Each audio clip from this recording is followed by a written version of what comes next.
आदिम तीर्थंकर प्रभु आदिनाथ मुनिनाथ, आदि व्याधि अगमग मिटे तुम पद में मम मात। चरण शरण है आपके तारण तरण जिहाज, भवदधि तट तट ले चलो करुणा कर जिन्हें राज। बोलिए 52 गजा के बड़े बाबा आदिम तीर्थंकर आदिनाथ भगवान की, परम उपकारी संत शिरोमणि आचार्य गुरुवर विद्यासागर जी महामुनि राज की, परम पूज्य मुनि श्री 108 दुर्लभ सागर जी महाराज की, 48 दिवसीय भट्टामर महामंडल विधान की। प्रभु की भक्ति में लवलीन आचार्य मानतुंड देव प्रतिदिन प्रभु के नाम स्मरण, प्रभु के गुण स्मरण, प्रभु के रूप स्मरण और प्रभु के कथा में लीन रहकर एक एक एक एक छंद द्वारा आगे बढ़ रहे हैं। आज भी एक छंद के माध्यम से वह इस बात को बताना चाह रहे हैं कि आपके अलावा इस संसार में कोई दूसरा है ही नहीं। मीरा ने श्री कृष्ण की भक्ति की और मेरे तो गिरधर गोपाल दूसरों ना कोई, वहाँ दूसरे की बात ही नहीं है। एक बात और बता दूं, भक्त और भगवान का नाता बहुत ही एकांकी हुआ करता है, उसमें तीसरा कोई नहीं होता है, तीसरा कोई नहीं होता, तभी जाकर वह पूर्ण रूप से समर्पित हो पाता है। उपासक उपास्य के प्रति पूर्ण रूप से समर्पित तभी होगा जब वह इधर उधर से अपना पूरा ध्यान हटा लेगा। अभी प्रातःकाल हम जब 12 मंदिरों की वंदना कर रहे थे तो देख रहे थे अकेले में भक्त भगवान के सामने बैठकर अपना उनके जो गुण हैं एक एक गुणों के ऊपर अर्थ सहित दृष्टि करते हुए यदि हम, और वो तभी हो पाता है जब अकेले में बैठते हैं। इस प्रकार से निश्चित रूप से हम अपने आत्मा को या आत्मा के गुणों को, आत्मा की बात यहाँ पर गुणों की बात हो रही है, गुणों को प्रकट करना चाहते हैं तो अकेले में ही उन गुणों का स्मरण हो सकता है, अन्यथा हम इधर उधर भटक जाते हैं। क्योंकि हमारा उपयोग जो है वो एक जगह स्थिर जब तक नहीं होगा तब तक हम प्राप्ति नहीं कर पाएंगे। आचार्य भगवंत मानतुंड यहाँ पर इस छंद के माध्यम से भी कुछ इसी प्रकार का कहना चाहते हैं, लेकिन इसमें दो अर्थ हैं। एक अर्थ है जो शब्द के माध्यम से जो मैं अभी आपको बता ही रहा हूँ, और दूसरा तात्पर्य अर्थ भी है। तो शब्द अर्थ और तात्पर्य अर्थ दोनों के बारे में हम चर्चा करेंगे। पहले हम छंद को देखते हैं और उसके बाद में उसमें क्या गूढ़ अर्थ है उसको भी देखेंगे। छंद नंबर 20, काव्य नंबर 20 निकाल लें, पुस्तक हाथ में ले लें सभी। ज्ञानम यथा त्वयि विभाति कृतावकाशम,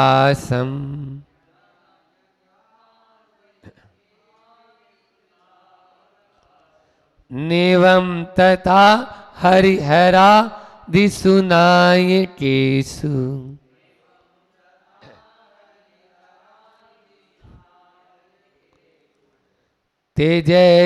तेजस्फुर्मणिषु याति यथा महत्वम्,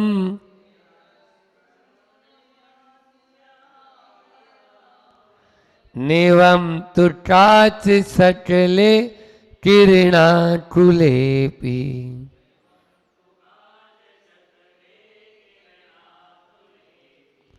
नेवं तुकाच सकले किरणाकुलेपि,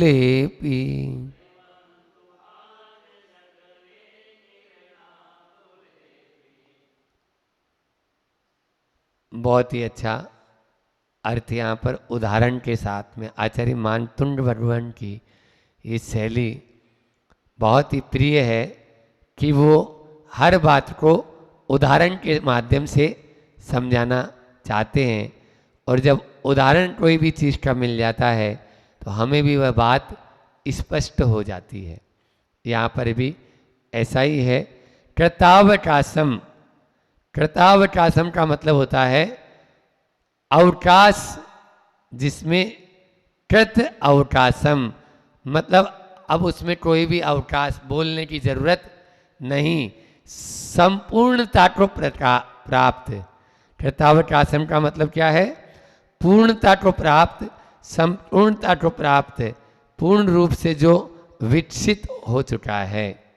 यथा जैसा ज्ञानम, ज्ञान, जैसा ज्ञान जो संपूर्णता को प्राप्त हो चुका है, यानी केवल ज्ञान को प्राप्त कर चुके हैं।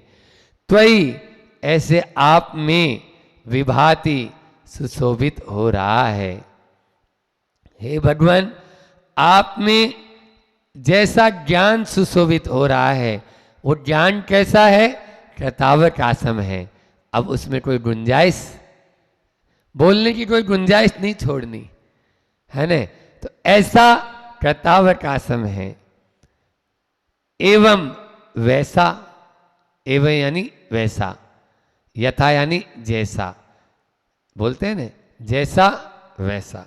तो यथा यानी जैसा ज्ञान आप में सुशोभित हो रहा है, एवं वैसा हरिहरादि यानी आदिशु, हरि यानी विष्णु, हरि यानी शिव, हरि यानी विष्णु और हरि यानी शिव। आदिशु, विष्णु शिव आदिशु नायकेशु, ऐसे जो नायक हुए हैं, है ना, ऐसा माना जाता है कि ये तीनों जो जगत हैं उनके करने वाले, चलाने वाले और संहार करने वाले, उसको उत्पन्न करने वाले, ऐसा ब्रह्मा विष्णु और महेश तीन को कहा जाता है। लोक में ऐसी प्रचलन में आ चुका है। हालांकि कोई भी सृष्टि को बनाने वाला नहीं है, सृष्टि को कोई भी संहार मिटाने वाला नहीं है और कोई भी इसको चलाने वाला नहीं है। उन्हीं के आप लोग मूठ माटी का जो मानस तरंग, उसकी जो प्रस्तावना है, आचार्य श्री की जो प्रस्तावना है, वो प्रस्तावना पढ़ेंगे, उसमें पूरा स्पष्ट हो जाएगा। और गीता में भी, गीता की ही 2 कारिकाएं दी है कि कर्म ही इस जगत को चलाने वाला है। हम अपने ही कर्मों का जो है कर्ता हैं, उसी को भोगता हैं और वही हमारे संपूर्ण इस जगत के माध्यम से उसी से चल रहा है। कोई दूसरा, कोई विष्णु, कोई ब्रह्मा या कोई महेश नहीं है। तो यहाँ पर आचार्य भगवान कह रहे हैं कि विष्णु और शिव आदि जो नायक हैं, उन नायकों में जैसा ज्ञान है वैसा ज्ञान नहीं है।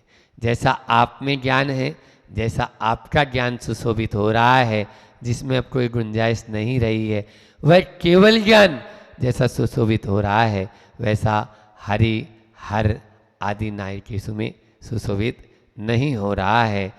उदाहरण दे रहे हैं, क्या बोल रहे हैं? यथा जैसा स्फुरणन, स्फुरन का यह है ना, स्फुरन मणिषु, स्फुरन यानी चमचमाती, मणिषु यानी मणियों, तेज है यानी उन तेज प्रकाश, जैसा प्रकाश चमचमाती मणियों में कोई नूर हीरा होता है ना, आप देखिए सहस्त्र पहलू वाला हो वो भी, तो उसकी चकाचौंध बिल्कुल चारों तरफ चमचमाती होती है।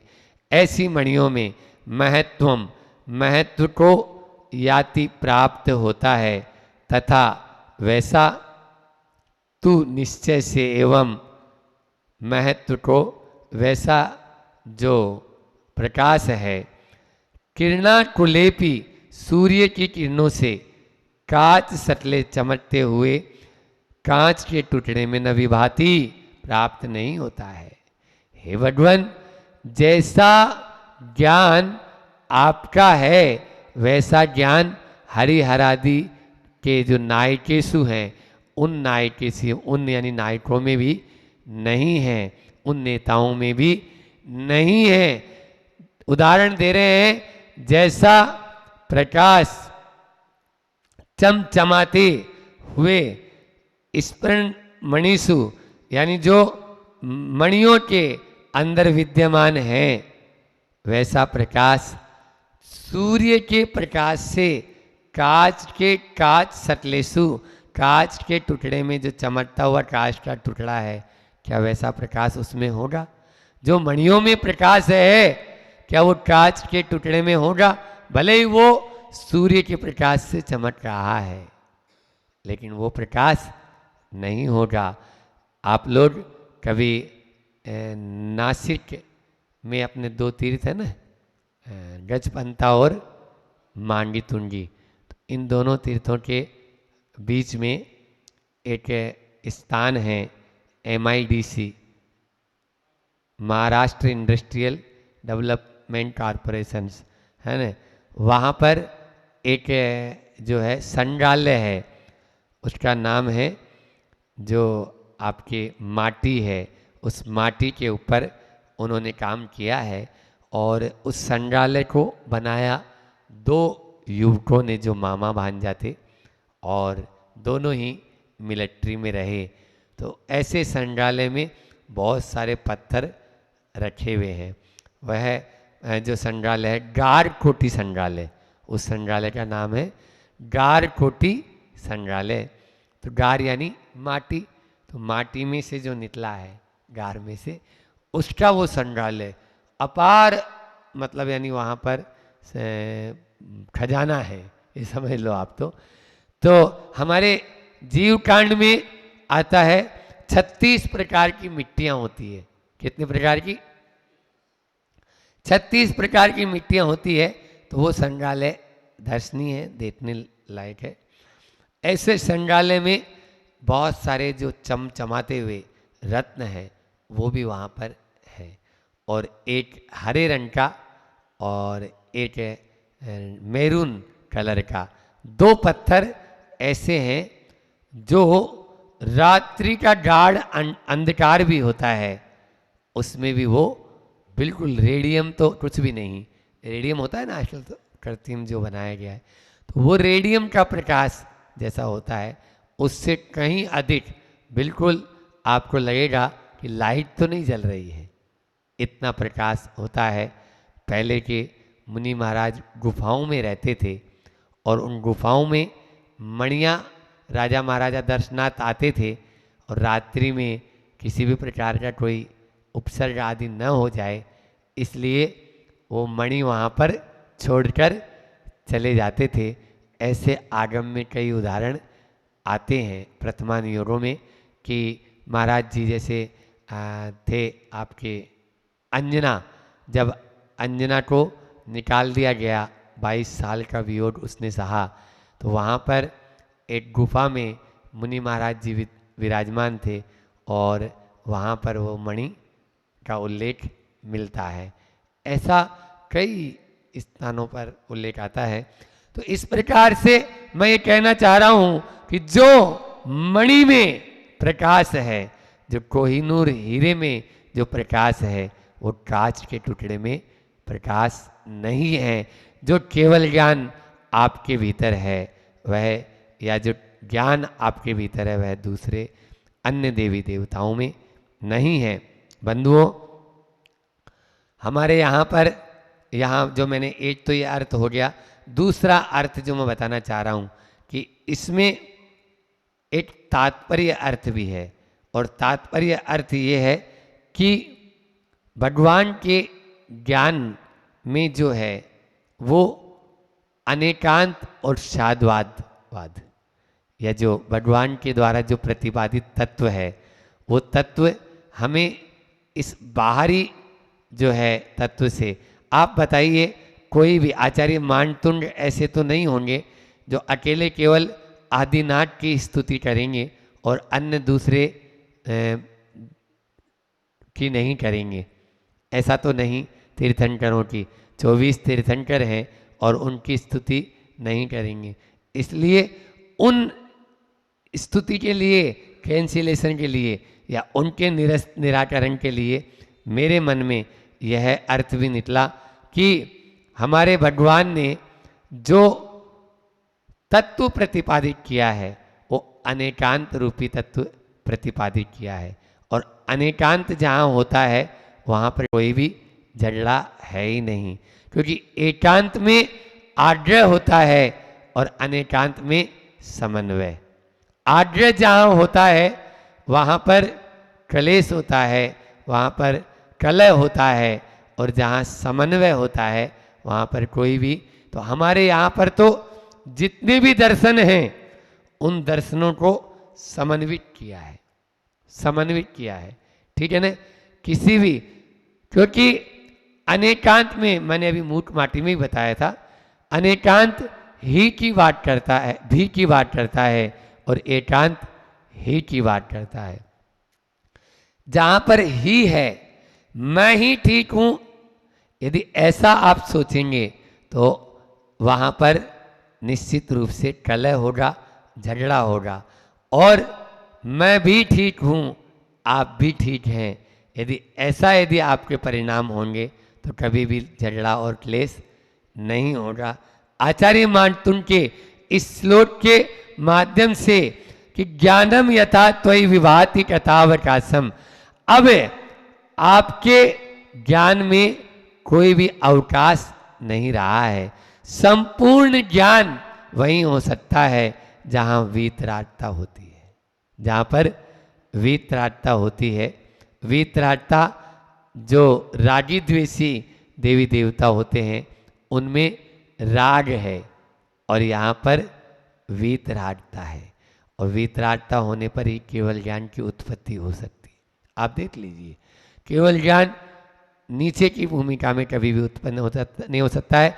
आपका हमारा ज्ञान शायद क्षमिक ज्ञान है, पहले के छंदों में आया, घटता बढ़ता रहता है, समझ में आया। यह आवरण को लिए हुए है, और जबकि चाहे वो मति ज्ञान हो, चाहे वो श्रुत ज्ञान हो, चाहे वो अवधि ज्ञान हो, है ना, ये तो देवों में भी पाया जाता है, हरिहर आदि देवों में ही पाया जाता है। मन परे ज्ञान, उसको एक देश प्रत्यक्ष कहा, लेकिन वो भी सकल प्रत्यक्ष नहीं है। सकल प्रत्यक्ष ज्ञान तो केवल मात्र केवल ज्ञान है, वह असहाय है, उसको किसी सहायता की जरूरत नहीं होती है। यहाँ पर अन्य जो 5 ज्ञान हैं वो सहायता लिए हुए होते हैं, और ये असहाय है। इसलिए जो असहाय है, जो इंडिपेंडेंट है, दूसरे पर निर्भर नहीं है, ऐसे ज्ञान की यहाँ पर इच्छा और प्रयत्न से रहित है। ये जो अन्य ज्ञान है ये इच्छा और प्रयत्न से सहित है, और केवल ज्ञान इच्छा और प्रयत्न से सहित नहीं, रहित है। इसलिए आपका ज्ञान ऐसा ज्ञान है जो सकल चराचर पूरे तीनों जगत के सब पदार्थों को हस्त पे रखे हुए आंवले की भांति जान रहा है।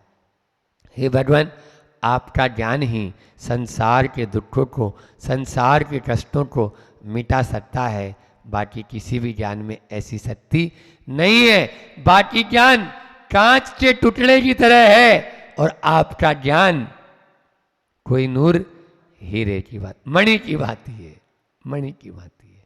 वो ये पहले आचार्य श्री जी ने खुद ने कहा कि ये जो मणि है, ये मणि केवल मात्र कुछ समय के लिए प्रकाशित करती है या नष्ट होने वाली है। आपका ज्ञान कभी भी नष्ट होने वाला नहीं है। आपका ज्ञान तो अब सिद्धत्व में ढल जाएगा, वह तो क्षायिक ज्ञान हो चुका है, और क्षायिक ज्ञान अब हमेशा के लिए उसमें कोई भी बदलाव आने वाला नहीं है। ऐसा यहाँ पर कह रहे। एक और बात इसमें चिंतन में आई कि हमारे यहाँ 63 साल का पुरुष हुए, ठीक है ना। हम हरि और हर को भी अपने, क्योंकि यहाँ पर मेरी भावना भी प्रतिदिन आप लोग बोलते हैं, तो बुद्ध वीर जिन हरि हर ब्रह्मा, या उसको स्वाधीन कहो, भक्ति भाव से लीन उसी में, चित्त उसी में लीन रहो।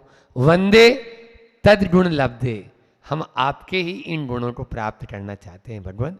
इसीलिए तो आप लोग भी यहाँ बैठे हैं और इसीलिए मैं भी यहाँ पर ये व्याख्या कर रहा हूँ। तो 63 सलाका पुरुष होते हैं। तो हरि का मतलब मैंने बताया विष्णु, और विष्णु नारायण का रूप है, और नारायण 63 सलाका पुरुषों में आते हैं। ठीक है, तो 63 सलाका पुरुष में नारायण का रूप। फिर हर यानी मैंने बताया शिव, और शिव रुद्र का रूप है, और रुद्र 169 जो महापुरुष, जो पुण्य पुरुष है, उन पुण्य पुरुषों में उनकी गिनती होती है। इसलिए 63 सलाका पुरुष हो या 169 महापुरुष पुण्य पुरुष हो, उन पुण्य पुरुषों में इनकी गिनती है। इसीलिए हम उनकी आराधना या पूजा आराधना करते हैं। तो यहाँ पर लेकिन वो भी वीतरागी की ही करेंगे, समझ आ रहा है? वीतराग के रूप में ही करेंगे, वीतरागता के अलावा नहीं करेंगे। राग के रूप में उनकी आराधना कभी भी नहीं करेंगे। राग सहित जग में रुल्यो, मिले सरागी देव, वीतराग भेंट्यों अबे, मेटो राग कुटेव। प्रातःकाल उठते ही विनय पाठ के माध्यम से बहुत ही विनय के साथ आप ये दोनों पंक्तियाँ पढ़ते हैं। इसलिए प्रभु के ज्ञान को प्राप्त करना चाहते हैं तो हमें अनेकांत का सहारा लेना अनिवार्य होगा। अनेकांत का सहारा नहीं लेंगे क्यों, तो 3 काल में। फिर एक बात और बताऊं, अर्थ जो होता है, अपन ने इस छंद का मान लीजिए जो अर्थ है, और मैंने तात्पर्य अर्थ भी आपको बताया। अर्थ में आप बोध को प्राप्त नहीं कर पाएंगे, है ना। शब्द सो वही मूठ माटी का फिर आ जाओ, है ना। अभी जो अपना ठंड चल रहा है वो ठंड है, शब्द सो बोध नहीं और बोध सो शोध नहीं। एक राजस्थान की घटना है कि एक बीजक मिला, उस बीजक पर लिखा हुआ था कि मकराना और खाटू के बीच खजाना गड़ा है। मकराना और खाटू के बीच खजाना गड़ा है। अब मकराना और खाटू के बीच तो 30 किलोमीटर की दूरी है, खोदो 30 किलोमीटर, कहाँ खोजेंगे बोलो। तो बाद में पता चला कि एक पत्थर पर लिखा था मकराना और एक पत्थर पे लिखा था खाटू, और उन दोनों के बीच खुदाई की गई तो वहाँ खजाना निकल गया। तो मकराना और खाटू के बीच खजाना गड़ा है। इसका मतलब है कि ये तात्पर्य अर्थ को पकड़ना है। अपन को शब्द अर्थ पकड़ेंगे तो आप भटक जाएंगे, और उसके अंदर में जो भीतर में, इसलिए अनेकांत दर्शन हमें अपनी आत्मा की ओर लेकर आता है, और वह हमें अपने से परिचय करा देता है, और एकांत में हम भटक जाते हैं। एकांत हमें भटका देता है, क्योंकि अनेकांत में ही सार है, अनेकांत ही पूरे दर्शनों का सार है। आपको बताऊं किस प्रकार से है। आर्य समाज के एक बहुत बड़े जो संस्थापक जो हुए थे, उनके आर्यानंदी, वो आर्यानंदी महाराज एक बार चिंतातुर थे, और चिंतातुर थे तो उनका एक शिष्य था, और वह शिष्य उसका नाम था कर्मानंद। वो शिष्य बहुत चिंतित था, और देख को गुरु से पूछता है, भगवान क्या बात है, आप बहुत चिंतित नजर आ रहे हैं।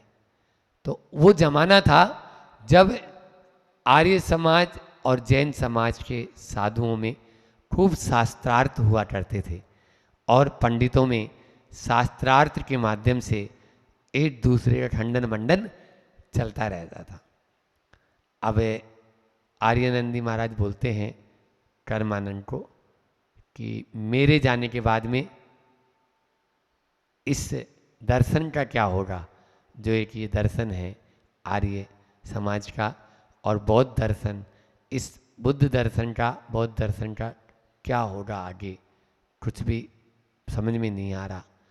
बोले नहीं, मैं शास्त्रार्थ करूँगा, जैनियों के साथ में मैं लड़ूंगा। तुझे कुछ आता जाता है जो तू लड़ेगा?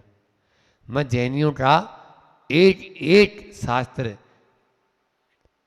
चप्पा चप्पा छान मारूंगा और फिर उनसे शास्त्रार्थ करूंगा। ऐसा कौन ने कहा? कर्मानंद ने। और वाक्य में उन्होंने जैन दर्शन का पूर्ण संपूर्ण अध्ययन किया। अध्ययन करने के बाद शास्त्रार्थ होते थे। 1922 में अंबाला में शास्त्रार्थ हुआ। इधर से पंडित राजेंद्र प्रसाद जी, पंडित जगन मोहन लाल शास्त्री कटनी वाले, ये सब थे। और उधर से कर्मानंद जो उनके थे वो थे। दोनों दौर से शास्त्रार्थ 6 दिन तक लगातार शास्त्रार्थ चला। और 6 दिन में इन लोगों के पांव उखड़ने जैसे हो गए। ऐसे ऐसे तर्क उन्होंने रखे अपने ही, क्योंकि दूसरों को जाने बिना कभी भी किसी का खंडन कर नहीं सकते हो। इसलिए उन्होंने पहले जैन दर्शन का खूब अध्ययन कर लिया। इधर जब पांव उखड़ने लगे तो ये पंडित लोग सोचे कि अब क्या करेंगे, अब क्या होगा। लास्ट दिन 6वें दिन कर्मानंद जी आए और बोले कि आज शास्त्रार्थ का हमेशा हमेशा के लिए अंत हो जाएगा। क्या हो जाएगा? ये लोग तो सोच रहे हैं लगता है आज तो अपन लोग हार जाएंगे।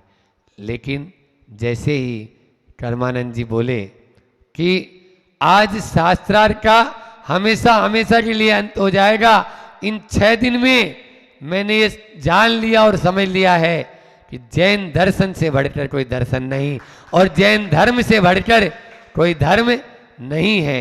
यह कौन बोलता है? कर्मानंद। और वही कर्मानंद जी फिर छुल्लक दीक्षा धारण कर छुल्लक कर्मानंद जी हो बन जाते हैं। ऐसे वह जैन दर्शन और जैन धर्म को अंगीकार कर लेते हैं। बंधुओं, निश्चित रूप से भगवान का ज्ञान अनेकांत जो दर्शन है उस दर्शन के आगे कोई भी टिक नहीं पाएगा। इसी प्रकार से एक वैज्ञानिक हुए हैं अपने आयरलैंड के, बहुत अच्छे, जॉर्ज बर्नार्ड शा, उनका नाम है जॉर्ज बर्नार्ड शा। वो जॉर्ज बर्नार्ड शा आयरलैंड में गए और उन्होंने जैन दर्शन का बहुत अध्ययन किया और अध्ययन करके इस बात पर उन्होंने बहुत गर्व से उन्होंने कहा कि यदि मेरा पुनर्जन्म हो तो जैन धर्म में हो, यदि मेरा पुनर्जन्म हो तो जैन धर्म में हो, क्योंकि जैन धर्म और जैन दर्शन की जो बातें हैं वो निश्चित रूप से बहुत ही वैज्ञानिक है। ऐसे विज्ञान भी मानता है। आपको बताएं, अभी वर्तमान में भी अनेकों लोग अध्ययन करते हैं। वो करते तो हैं पीएचडी, डॉक्टर की उपाधि लेने के लिए, और बाद में वो उसी के हो जाते हैं। क्यों हो जाते हैं? क्योंकि वो जानते हैं ना कि ये रहस्य तो हमने कभी सुना ही नहीं, ये रहस्य तो हमने कभी, हजारों लोग हैं आचार्य श्री जी के संपर्क में भी मुसलमान तक हैं, जो मुस्लिम, जो बिल्कुल विरोध जैसा लगता है, लेकिन वो भी जानते हैं कि इस दर्शन और इस धर्म से बढ़कर कोई भी धर्म, पहले तो विश्व धर्म था ही जैन धर्म।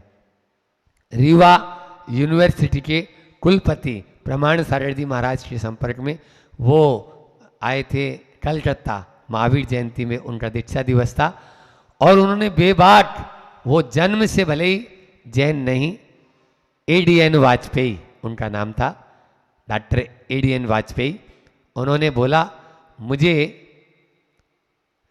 जैन धर्म से बहुत प्यार है, मुझे जैन धर्म पर अकाट्य श्रद्धान है, पर जैनियों पर नहीं। एक तमाचा था। हाँ, चौरंगी में उनकी स्पीच हुई थी और मैं वहीं ब्रह्मचारी रूप में बैठा हुआ और उन्हीं को आमंत्रित किया था। तो मुझे जैन धर्म पर अकाट्य श्रद्धान है और इसीलिए मैं रात्रि में कभी भोजन नहीं करता। ये बात कौन कह रहा है? एडीएन वाजपेयी। मैं उपवास करता हूं और अन्न जल कभी उसमें जल भी ग्रहण नहीं करता हूं, जिस प्रकार से भगवान महावीर ने कहा है। उसी प्रकार से मैं सब चीज़ें फॉलो करता हूँ। तो मुझे जैन धर्म पर अकाट्य श्रद्धा है, लेकिन जैनियों पर नहीं। ये बात वो कह रहे रात में पानी भी ग्रहण करने वाले नहीं। ऐसे एडीएन वाजपेयी जो जन्म से भले जैन नहीं, तो इस प्रकार से वो भी यही कहते थे कि मेरा यदि पुनर्जन्म हो तो अब मैं जैन बनूंगा और निश्चित रूप से जैन धर्म में जन्म लेऊंगा, ऐसा उनका श्रद्धान। तो ये चीज़ें अपन को समझनी है कि अनेकांत जो दर्शन है वो अनेकांत दर्शन हमें अपने करीब लाता है और सबको संग्रहित करता है, सबको मिलाता है। तोड़ने की बात वहाँ पर नहीं आती है। यहाँ पर भी यही बात है कि आचार्य भगवान कह रहे हैं केवल ज्ञान के माध्यम से जो ज्योति या केवल ज्ञान के माध्यम से जो ज्ञान प्रकट हो जाता है वह ज्ञान फिर अन्य ज्ञान के बस का नहीं, अन्य ज्ञान से दबने वाला भी नहीं है। भगवान आपके द्वारा जो यह ज्ञान दिया गया है उस ज्ञान के माध्यम से मैं अपने भीतर के उस ज्योति को प्रकट करूं। हरिहरादि आदि जो अन्य जो देव हैं उनके नायक हैं, नायकेशु, नायक का मतलब होता है नेता, है ना, मोक्ष मार्ग से नेतारम होता है ना, इसी प्रकार से तो उन नायकों में भी वह ज्ञान नहीं है, सुशोभित नहीं हो रहा है जो संपूर्ण ज्ञान आपके भीतर प्रकट हो रहा है। और ये संपूर्ण ज्ञान जैसा मैंने बताया वीतरागता के बिना प्रकट नहीं होगा। जो वीतरागता भी तभी ही, एक बात और बता दूं, वर्तमान में मोक्ष नहीं है और केवल ज्ञान भी नहीं है यहाँ से, है ना। अन्य विदेह क्षेत्र से तो निरंतर चल ही रहा है। विदेह क्षेत्र में विद्यमान 20 तीर्थंकर होते हैं और 20 तीर्थंकर हमेशा विद्यमान रहते हैं, आप लोगों को मालूम होगा। और मैक्सिमम कितने होंगे? 170, है ना, 170 कर्म भूमियाँ हैं, तो 170 तीर्थंकर मैक्सिमम हो सकते हैं। 170, हालांकि फुल सीट होती नहीं है। केवल एक बार अजितनाथ भगवान के काल में ऐसा हुआ है, जैसा आप बता रहे हैं 16 जो है पूर्व और 16 पश्चिम की, तो उनमें 5-5 यदि 5-2.5 दीप में लेंगे तो वो हो गई अपनी 80-80, और 5 भरत और 5 ऐरावत, इस प्रकार से 170। नहीं समझ में आया? क्या समझ में आया? 16 कर्म भूमियाँ होती है एक में, तो 5 जो है हमारे पंच मेरु होते हैं ना, तो 5-2.5 द्वीप में, तो 5-2.5 द्वीप में 5-5 उसको गुणा करेंगे तो 80-80 कर्म भूमियाँ ये पूर्व विदेह और पश्चिम विदेह की होगी, और 5 भरत के और 5 ऐरावत के, इस प्रकार से 170 कर्म भूमियाँ होती है। इन 170 कर्म भूमियों में मैक्सिमम होंगे तो 170 तीर्थंकर होंगे, अन्यथा मिनिमम होंगे तो 20 विद्यमान रहेंगे। ऐसे वहाँ से तो केवल ज्ञान हमेशा प्राप्त हो रहा है, होता रहेगा, लेकिन यहाँ पर अभी नहीं है, ऐसा मत मानना। अभी नहीं है ऐसा नहीं मानता हूँ, क्योंकि ये जो हमारी साधना है यही आगे जाकर केवल ज्ञान में ढलेगी। भूसूत्यो भूठा मर्यो कीनो उग्र विहार, और तब के था की हे सकी अबे दबावत पाऊँ, ऐसा एक कहानी आती है। कहानी का समय तो अब नहीं बचा है, फिर कभी सुनाएंगे, लेकिन पूर्व में बहुत तपस्या किया होगा तभी जाकर हम अभी मुनि महाराज जी बने हैं, आप इतना मान के चलो। क्योंकि मुनि बनना सरल नहीं, और बनने के भाव आना तो और वो भी कठिन है। तो इस प्रकार से भाव आना कठिन और फिर बन जाना और कठिन। जैसा आप लोगों को पहले भी स्टोरी सुनाई है कि बनने के लिए बहुत पुरुषार्थ भी जरूरी है, लेकिन अपन लगे रहेंगे और भाव बराबर निरंतर बनाए रखेंगे तो निश्चित रूप से सफल होंगे। इसलिए संपूर्ण कर्तावकाशम बनना है नहीं बनना है, भोपाल वाले बैठे हैं। कर्तावकाशम का मतलब होता है जो अवकाश से रहित, अब जिसमें कोई भी गुंजाइश नहीं, ऐसी संपूर्णता को अपन को प्राप्त करना है। हमारा ज्ञान भी संपूर्णता को प्राप्त हो, इसी भावना के साथ में पद्यानुवाद पढ़ते हैं इसका। जैसा शोभित होता प्रभु का स्वपर प्रकाशक उत्तम ज्ञान, हरिहरादि देवों में वैसा कभी नहीं हो सकता भान। अति ज्योतिर्मय महारतन का जो महत्व देखा जाता, क्या वह किरणा कुलित कांच में अरे कभी लेखा जाता। कभी भी नहीं लेखा जाता है, किरणा कुलित कांच में कभी भी वह नहीं लेखा जाएगा। इसलिए कांच की तरफ मत भागो, कांच की तरफ मत भागो। वर्तमान में इस काव्य का पूरा निचोड़ यही है, आप और हम सब उस मणि की तरफ दृष्टिपात करें जो हमारे भीतर में है। हम क्या करते हैं, बाहर के जो विषय भोग हैं उसी ओर दौड़ते चले जाते हैं और लगते हैं वो बहुत सुहावने हैं। नकली रत्न होते हैं ना, और नकली ज्वेलरी ज़्यादा चमकती है, असली ज्वेलरी आजकल चमकती नहीं है। क्यों? क्योंकि उस पर डस्ट बहुत जम चुकी है, उस पर डस्ट बहुत जम चुकी है। उस पर फूंक मारने की ज़रूरत है, या फिर देव शास्त्र गुरु की आव होती है, वो सुनार यूं लेके यूं फूंक मारता है उस पर, है ना, तो उस पर ताव देता है। उस आव के माध्यम से ताव देने की ज़रूरत है, तो वो ज्वेलरी भी आपकी असली नकली से ज़्यादा चमकने लगेगी। तो इसलिए नकली ज्वेलरी की ओर ध्यान मत दो, आर्टिफिशियल ज्वेलरी की ओर ध्यान मत दो, अपने भीतर की उस मणि के ऊपर ध्यान दें। हम सब उसी केवल ज्ञान रूपी मणि को प्राप्त करें। इसी परम पुनीत भावना के साथ में अपनी वाणी को विराम देता हूँ। बोलिए अहिंसा परमो धर्म की। आचार्य गुरुवर विद्यासागर जी महामुनि राज।